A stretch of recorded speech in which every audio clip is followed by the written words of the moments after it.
नमस्कार दोस्तों। तो ट्रंप ने अपने कैबिनेट जो उनका 2.0 कैबिनेट है उसके मोस्ट ऑफ द मेंबर्स का नाम जो है वो अनाउंस कर दिया है। रोज रोज आपके सामने एक नाम आ रहा होगा सामने, और बहुत ही इंटरेस्टिंग सा कैबिनेट उन्होंने बनाना शुरू किया है। हालांकि अभी नेशनल सिक्योरिटी एडवाइजर के ऊपर उन्होंने कोई नाम तो अभी सजेस्ट नहीं किया, लेकिन जो इनसाइडर्स बता रहे हैं कि लगभग तय है माइक वॉल्ट्ज का, और नेशनल सिक्योरिटी एडवाइजर के अलावा CIA के चीफ और इन सब का। तो मैंने क्या किया है कि सारे इंपॉर्टेंट पोर्टफोलियोज को पिक किया है कि किसको किसको कहाँ कहाँ पर सेलेक्ट किया है, और सबसे इंपॉर्टेंटली उसमें ये पिक किया है मैंने कि क्यों इन लोगों को सेलेक्ट किया गया है, वो बहुत ज़रूरी है देखना। और अगर आप इस पूरा ट्रंप कैबिनेट देखोगे 2.0, ये पूरा कैबिनेट उन लॉयलिस्ट लोगों से भरा हुआ है जिन्होंने ट्रंप को उस समय पर मदद की है जब ट्रंप को किसी ने मदद नहीं की है। आपको पता है कि ट्रंप ने बहुत सारी प्रॉब्लम्स को ओवरकम करके वो ये प्रेसिडेंशियल इलेक्शन जीत पाए हैं।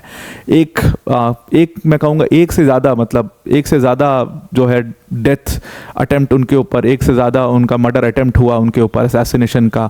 उसके अलावा ट्रायल्स चले, हश मनी ट्रायल चला, तमाम प्रॉब्लम्स को सरवाइव करके ट्रंप यहाँ तक पहुँचे और 47वें प्रेसिडेंट बने हैं। इस पूरी जर्नी में जो उनकी इतनी रोलर कोस्टर राइड थी, इसमें जिस जिस पर्सन ने उनको सपोर्ट किया है, हर पर्सन को ट्रंप ने किसी तरीके से अकोमोडेट या मैनेज करने की कोशिश करी है अपने कैबिनेट के अंदर, चाहे बाहर से चाहे अंदर से। अब उसी को अगले 7-8 मिनट में समझते हैं कि किसको किसको कहाँ कहाँ पर पुट किया गया है। अब देखो, जो सबसे पहली और सबसे इंपॉर्टेंट और सबसे ज़्यादा जो बात हो रही है वो एक डिपार्टमेंट बात हो रही है जिसका नाम है डोजे। अब ये डोजे, आपने डोजे कॉइन सुना होगा, जो कि बिटकॉइन की तरह एक डोजे कॉइन है, और डोजे कॉइन का एक बहुत हाइप क्रिएट किया था एलॉन मस्क ने। एक टाइम पर बहुत लोगों ने डोजे कॉइन बाई भी किया था। तो वो डोजे कॉइन से इसका कोई लेना देना नहीं है। बेसिकली इसका नाम डेलिबरेटली डोजे रखा गया बिकॉज डोज में ही, क्योंकि मस्क इसके एक मेंबर हैं, इस वजह से इसको डेलिबरेटली नाम डोजे रखा गया है। बट इसका फुल फॉर्म जो है वो है डिपार्टमेंट ऑफ गवर्नमेंट एफिशिएंसी, और ये एलॉन मस्क और रामास्वामी इसको हेड करेंगे, इस डिपार्टमेंट ऑफ गवर्नमेंट एफिशिएंसी को। और इसको अभी ट्रंप ने अभी इसका गठन किया है, और 2024 से 2026 तक ये डिपार्टमेंट बना रहेगा। और इस डिपार्टमेंट का काम क्या होगा? एलॉन मस्क और विवेक रामास्वामी का यही काम होगा कि गवर्नमेंट के बाहर बैठ करके एडवाइस और गाइडेंस की जो मेन काम होता है एडवाइस करने का गवर्नमेंट को, वो एडवाइस करेंगे। किस चीज़ के ऊपर एडवाइस करेंगे? ऑब्वियसली जिस चीज़ में इन लोगों को महारत हासिल है उसी चीज़ में ये एडवाइस करेंगे। एलॉन मस्क को तो पूरे इलेक्शन कैंपेन के दौरान ट्रंप को इतना सपोर्ट किया एलॉन मस्क ने, तो उनको रिटर्न में कुछ तो देना ही था, या उनके बिजनेस के लिए कुछ तो करना ही था डोनाल्ड ट्रंप को। तो वो डोनाल्ड ट्रंप ने पेबैक एक तरीके से कर दिया यहाँ पर एलॉन मस्क को। अब एलॉन मस्क का काम क्या होगा इसमें? एलॉन मस्क का काम होगा इसमें सिंपल सा कि गवर्नमेंट को वो एडवाइस करेगी क्या स्ट्रक्चरल रिफॉर्म्स करने चाहिए, गवर्नमेंट कैसे एक एंटरप्रेन्योर अप्रोच रख सकती है, कैसे एंटरप्रेन्योर्स को हेल्प मिल सकती है गवर्नमेंट से, क्या क्या स्ट्रक्चरल रिफॉर्म्स करने होंगे उसमें, और जो मेजर स्ट्रक्चरल रिफॉर्म्स से सीधा सीधा हमें रिजल्ट मिल पाए, जल्दी से जल्दी मिल पाए, वो करना चाहिए। उसका ये एडवाइस देंगे और उसके बाद गवर्नमेंट उस चीज़ को करेगी। नाउ लेकिन एक बात याद रखना कि इनके पास सिर्फ एडवाइजरी पोजीशंस हैं। ये कोई एडवाइस दें और वो बाइंडिंग हो गवर्नमेंट के ऊपर, ऐसा कहीं भी कुछ भी अभी तक तो फिलहाल डिपार्टमेंट ऑफ गवर्नमेंट एफिशिएंसी में नहीं लिखा हुआ है। लेकिन फिर भी एक एडवाइजरी पोजीशन तो यहाँ पर एलॉन मस्क को और विवेक रामास्वामी को दे ही दी है डोनाल्ड ट्रंप ने। उसके अलावा यहाँ पर मॉर्गन चेस का भी इसके ऊपर कमेंट आया। मॉर्गन चेस, जितने भी बिजनेस हाउसेस और बिजनेसमैन को जिसका सपोर्ट मिला है डोनाल्ड ट्रंप को, सबका लगभग कमेंट आया है कि ये बहुत अच्छा स्टेप है और पहले की गवर्नमेंट्स को भी ऐसा स्टेप लेना चाहिए था। जैसे आपने इंडिया में देखा होगा कि एक कल्चर शुरू हुआ कि हमने स्टार्टअप्स को हमारी गवर्नमेंट ने सपोर्ट करना शुरू किया कि हम यहीं पर इतने फंड्स जनरेट करें कि हमें बाहर की कंपनीज या बाहर डिपेंड ना होना पड़े या बाहर ना जाना पड़े। तो बहुत सारे स्टार्टअप्स जो हैं वो शुरू किए गए। खासतौर से कोविड के टाइम में आप देखोगे कि ऑनलाइन में थोड़ा सा हम शिफ्ट हुए, ऑनलाइन स्टार्टअप्स बहुत सारे शुरू हुए। तो उसी तरीके का कुछ करने की कोशिश यहाँ पर की जा रही है डिपार्टमेंट ऑफ गवर्नमेंट एफिशिएंसी के तहत। ऐसा नहीं है कि यूएस में अभी शुरू हो रहा है, ये पहले से ही है, पहले से ही ऐसा काम हुआ, लेकिन अब उसको एक डिपार्टमेंट में डाल करके और उसके ऊपर गवर्नमेंट ने काम करना शुरू किया है। ऐसे तो ये स्टार्टअप कल्चर बहुत पहले से है यूएस के अंदर, हमारे यहाँ बाद में आया, यूएस में शुरू से बहुत पहले से ये चीज़ चल रही है। तो डिपार्टमेंट ऑफ गवर्नमेंट एफिशिएंसी का वही मेजर काम है। लेकिन इसके अलावा इनके पास और भी काम है। जैसे इनको टैक्स कट करने का भी बताया गया कि टैक्स कट करने के लिए भी एडवाइस देंगे गवर्नमेंट को कि कैसे गवर्नमेंट टैक्स कट करे जो आम लोगों के टैक्सेस कट भी हों और गवर्नमेंट पर भी डेफिसिट ना पड़े, गवर्नमेंट की इनकम पर में कभी ना आए, वो भी मेंटेन रहे। तो उसके ऊपर भी ये लोग एडवाइस वगैरह करेंगे। ये सारी चीज़ें ये डिपार्टमेंट करने वाले हैं, एलॉन मस्क और विवेक रामास्वामी मिल करके ये करने वाले हैं। अब इसके अलावा उन्होंने चूज़ किया है जॉन रैटक्लिफ को। अब जॉन रैटक्लिफ कौन है ये व्यक्ति? जॉन रैटक्लिफ जो है वो NIA यानी कि नेशनल इंटेलिजेंस एजेंसी जो है उसके फॉर्मर डायरेक्टर थे, and he is that person जिसने ट्रम्प को उनके सबसे बुरे वक्त में साथ दिया है। उनको अब जॉन रैटक्लिफ को अब CIA का डायरेक्टर बना दिया है डोनाल्ड ट्रम्प ने सीधा उठा करके। हुआ क्या है कि जब ये NIA के डायरेक्टर थे तो एक बहुत बड़ा कंट्रोवर्सी हुई थी यूएस के अंदर 2020 के इलेक्शंस में। 2020 के इलेक्शंस में ऑलमोस्ट पता ही लग गया था कि डोनाल्ड ट्रंप हार ही रहे हैं ये इलेक्शन, और सब ने कह दिया था कि हार जाएंगे वो। एक तो एंटी इनकम्बेंसी और उसके बाद बहुत सारे केसेस और सब कुछ को दे के कहा गया कि हार जाएंगे डोनाल्ड ट्रंप ये इलेक्शंस पूरे। तो इस टाइम पर जॉन रैटक्लिफ ही ये व्यक्ति थे जिन्होंने डोनाल्ड ट्रंप को सपोर्ट किया था। कैसे किया था मैं आपको कहानी से बताता हूँ। हुआ क्या था कि एक बहुत बड़ी कंट्रोवर्सी हुई थी, हंटर बाइडेंस लैपटॉप कंट्रोवर्सी कहते हैं उसको। अब हंटर बाइडेन जो बाइडेन के बेटे हैं, ही इज़ अ बिजनेसमैन। तो हंटर बाइडेन का लैपटॉप जो है वो डेलावेयर शॉप ओनर के पास गया। डेलावेयर कंप्यूटर शॉप है, उसके ओनर मैक इसाक थे, उनके पास हंटर बाइडेन का लैपटॉप आया। उन्होंने कहा कि ये लैपटॉप मुझे खुद हंटर बाइडेन ने ही हैंड ओवर किया, और हंटर बाइडेन वो पर्सन एग्जैक्टली कौन था ये मुझे नहीं पता, because I am legally blind, तो I can not recognise that person जिसने मुझे लैपटॉप दिया, but that person recognise himself as Hunter Biden. तो जैसे वो लैपटॉप मेरे पास आया, जब उस लैपटॉप का डेटा रिट्रीव किया गया तो पता उसमें बहुत सारे मेल्स मिले, बहुत कुछ मिला उसमें, और उन मेल्स में ये था कि जो बाइडेन ने किस तरीके से करप्शन किया, किस तरीके से अपनी पोस्ट का गलत इस्तेमाल करके, क्योंकि वो वाइस प्रेसिडेंट थे लंबे समय, तो किस तरीके से अपने पोस्ट का गलत इस्तेमाल करके उन्होंने सपोर्ट किया, उन्होंने अपने बेटे के बिजनेस को हेल्प किया और तमाम ऐसी चीज़ें, तमाम बिजनेसमैन और ये सब पूरा ईमेल था उसमें। फिर उसी ईमेल को यूज़ करके फॉक्स न्यूज़ ने एक खबर चलाई, और फॉक्स न्यूज़ ने जब ये खबर चलाई तो फिर हाहाकार मच गया। और अभी जब ये न्यूज़ लीक हुई है, फॉक्स न्यूज़ ने जब ये न्यूज़ चलाई है और हंटर बाइडेन के लैपटॉप की पूरी कंट्रोवर्सी शुरू हुई है, तो उसके 3 हफ्ते बाद ही यूएस में इलेक्शंस थे। इस चीज़ को काउंटर करने के लिए एक और न्यूज़ चलाई गई। सबके पास अपने अपने मीडिया कैंपेनिंग होती है, तो दूसरी तरफ से ये न्यूज़ चलाई गई कि देखो ये हंटर बाइडेन की लैपटॉप जो कंट्रोवर्सी, जो बाइडेन की इमेज को चोट पहुंचाने की पूरी कोशिश है डोनाल्ड ट्रंप द्वारा। एक्चुअल में ये जो डेटा है, सब कुछ है, ये रशियन डिसइंफॉर्मेशन है।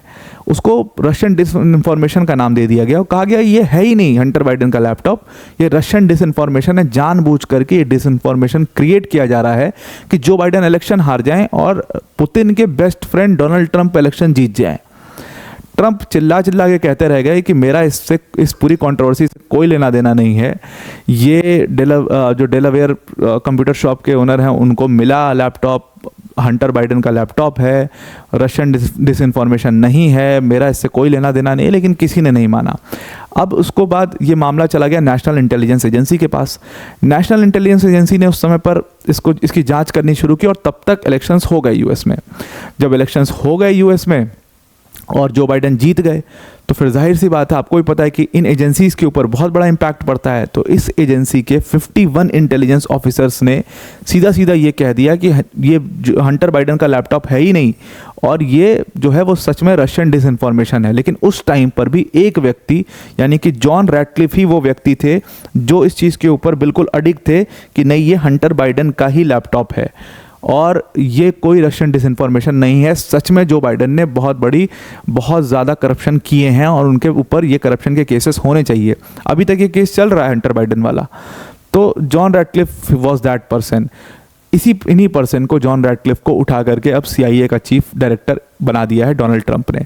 तो मैंने आपको कहा था ना स्टार्टिंग में कि पूरा पेबैक का टाइम है, पूरा पेबैक किया है डोनाल्ड ट्रंप ने हर जगह पर। जहाँ पर वो सपोर्ट कर सकते थे, जिन लोगों ने उनको सपोर्ट किया है, वो उन्होंने करते हुए वो नजर आए हैं। इसी तरीके के एक व्यक्ति आपको मिलेंगे, पीट हेस्गेथ भी इसी तरीके के व्यक्ति हैं जिसने डोनाल्ड ट्रंप के एजेंडे को आगे बढ़ाने में और चलाने में बिल्कुल पूरी भूमिका निभाई है, और इसीलिए इनको डिफेंस सेक्रेटरी ऑफ डिफेंस बना दिया है डोनाल्ड ट्रंप ने। अब ये पीट हेस्गेथ कौन है? देखो, पीट हेस्गेथ basically he is an army veteran, he was an army veteran. और इन्होंने अफ़गानिस्तान में भी सर्व किया और ईरान में भी सर्व किया है, इराक में भी सर्व किया है। तो आर्मी से जुड़े हुए थे। बाद में 2014 में इन्होंने फॉक्स न्यूज़ ज्वाइन कर लिया था। फॉक्स न्यूज़ की बड़ी पर्सनैलिटी में आते हैं पीट हेग्सेथ। अब पीट हेग्सेथ को क्यों चूज़ किया डोनाल्ड ट्रंप ने? कहा जा रहा है, जो एनालिस्ट देख रहे हैं इस चीज़ को, वो कह रहे हैं कि पीट हेग्सेथ ने एक किताब लिखी थी और वोक कल्चर के ऊपर, and he is a big critic of woke culture, पीट हेग्सेथ। तो इन्होंने एक किताब लिखी थी मिलिट्री वोक मिलिट्री करके, उस किताब का नाम था। बड़ी अच्छी किताब है। उसमें बताया है कि किस तरीके से मिलिट्री में भी वोक कल्चर आ चुका है और ये वोक कल्चर कैसे पूरे अमेरिका को तो बर्बाद कर ही रहा है, लेकिन अमेरिकन मिलिट्री को भी बर्बाद कर रहा है। और इसीलिए अमेरिकन मिलिट्री में एक रिक्रूटमेंट क्राइसिस चल रहा है। अब उन्होंने इस किताब में, बड़े अच्छा किताब है, उसमें बताया कि किस तरीके से, देखो, जब भी आप एक मिलिट्री पर्सनल को इमेजिन करते हो या एड में देखते हो या कहीं पर भी देखते हो, आप एक मैनली पर्सन को इमेजिन करते हो, हुज अ वॉरियर, जो कि फ्रंट लाइन में आपके बिहाफ पर जाकर के लड़ेगा। आप कभी भी एक कमज़ोर आदमी को मिलिट्री पर्सनल की तरह इमेजिन नहीं कर पाओगे, ऑब्वियस सी बात है। और जिस लेवल की हार्श ट्रेनिंग्स दी जाती है, ऑब्वियस सी बात है। और यही मैनली वाइट लोग जो हैं, उन्होंने अमेरिका के मिलिट्री में हमेशा से सर्व किया, चाहे अफगानिस्तान में, चाहे इराक में, हर जगह पर। लेकिन आज की डेट में जो अलग अलग तरीके से डाइवर्सिटी और रेशियल डिस्क्रिमिनेशन और ये सब का जो नाटक किया जा रहा है, पूरा किताब में मतलब लिखा है, मैं नहीं कह रहा हूँ, कि ये सब जो नाटक किया जा रहा है और मिलिट्री में डाइवर्सिटी लाने के लिए अलग अलग कम्युनिटी और अलग अलग, जैसे LGBT की कम्युनिटी को कैसे हम मिलिट्री के अंदर लेकर के आए, इसके ऊपर बातचीत चल रही है। तो इससे मिलिट्री बर्बाद हो जाएगी, ख़त्म हो जाएगी। ये उन्होंने अपनी पूरी किताब में लिखा और वो कल्चर को एकदम, वो कल्चर की ऐसी की तैसी कर दी है उस किताब में। और फॉक्स न्यूज़ में भी जब से ये हैं 2014 से, तो ये वो कल्चर को लगातार टारगेट करते हैं और बहुत बड़े क्रिटिक, बहुत ज़्यादा क्रिटिकल हैं वो कल्चर को लेकर के। तो जाहिर सी बात है कि डोनाल्ड ट्रंप जो हैं वो भी वो कल्चर को लेकर के बहुत क्रिटिकल रहते हैं, बहुत ज़्यादा टारगेट करते हैं। और पीट हेग्सेथ भी उसी तरीके के व्यक्ति हैं।